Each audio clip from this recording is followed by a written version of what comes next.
Welcome to Flourish in 5. My name is Heather Lottinen, and every Friday I share a story, a lesson, or a quick idea with the goal of helping you gain a new perspective. Have you shared the podcast yet? Please share it with your friends, write a review, leave a comment. I would really appreciate it. Today, we are talking about the importance of always assuming that other people have positive intent, because we tend to assume the opposite, that people are being negative when in fact they may not be, but we're just making up a story or reading into it. I'd like to share a story. I was talking with a friend earlier this week. My friend has 3 small children, and she has a friend who also has several children. See, when I say several, anything over 2 or 3 is a lot to me. Anyway, her friend homeschools her children, and she sent her a text message to encourage her as they enter the new school year. And she said, I just want you to know, I'm paraphrasing, of course, I just want you to know that you do an amazing job and good luck this year and you're great, all of those things. And the friend replied back and said something along the lines of, I don't know if I would use the word amazing. I just focus on my children and have my priorities in order, something along those lines. Well, my friend immediately felt hurt by that comment, as if she was saying that she did not have her priorities in order, that she wasn't a good mom, she wasn't focused on her kids. And what ended up happening for my friend is she jumped on her own train of association that started with, well, I'm a bad mom, and I'm a bad mom because I don't do the things she does, or I mean, it just went on and on, all from that reply.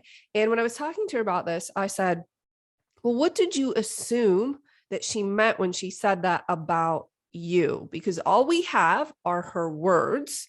And if we read them, she didn't say anything about you not prioritizing your kids. But let's talk about what you heard. So my friend said, well, it sounded to me like she was saying, I don't put my kids as a priority. And I said, but she didn't say that, did she? No, she didn't.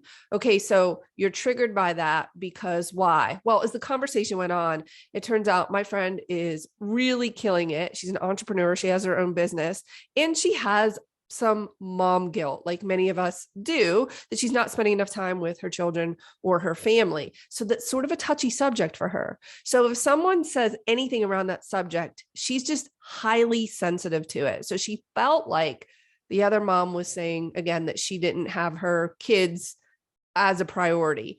And so I said, could we change the assumption? Could we just assume that she meant, that she had positive intent, which is, and maybe she was just trying to be humble by saying, I don't know if I would say I'm amazing. I just have my priorities in order.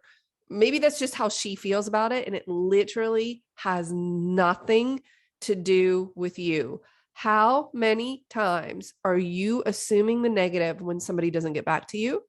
Or if they do get back to you, you sense that maybe there's this certain tone in the text or the email. And by the way, the word tone assumes sound, which you cannot hear, obviously, people's inflection in text messages or in email. So it's really easy to take it the wrong way, but it's a lot easier when we have issues around that subject. So as my friend was telling me, she feels bad that she works too much. So if anybody says anything, well, then that becomes a trigger for her. So I have a challenge for you this week.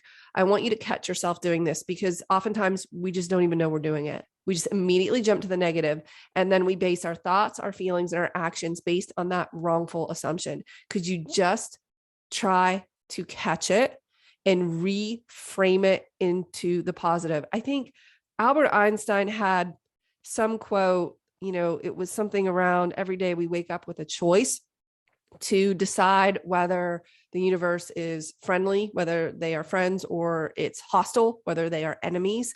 And that's what you are choosing when you make the negative assumption, when you assume negative intent rather than positive.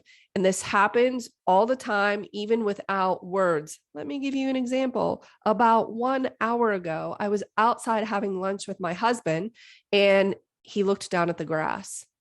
And that is literally all he did. He did not say a word. He wasn't looking at me. He looked down at the grass.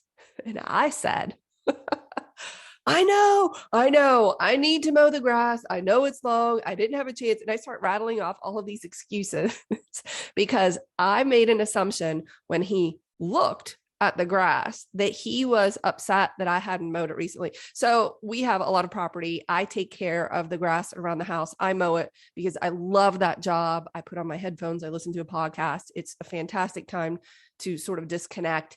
And I hadn't done it for a few weeks. I have not done it for a few weeks because we had a lot going on and it was raining. So I was sensitive about it because the grass currently does not look good. And I saw him look at it. I immediately assumed negative intent. And he's like, what are you talking about? I was just looking at the grass. Okay, we laugh about this because he knows me, but I laughed as well. And I thought, well, I assumed when you looked at the grass that you were upset that it was so long and it didn't look good because I haven't mowed it because of all of these things. And he was like, no, I was actually just looking at the grass. I was just thinking about the weeds and the grass and fertilizing and what I needed to do next. Okay, that's a really funny story because he didn't say anything. And when you send a text message to a friend and they don't reply to you, they are not even saying anything.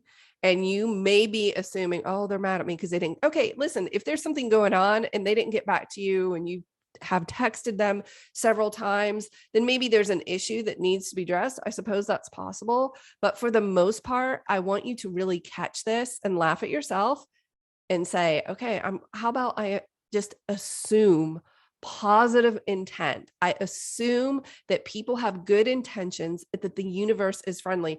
I promise you, it will bring more joy to your life.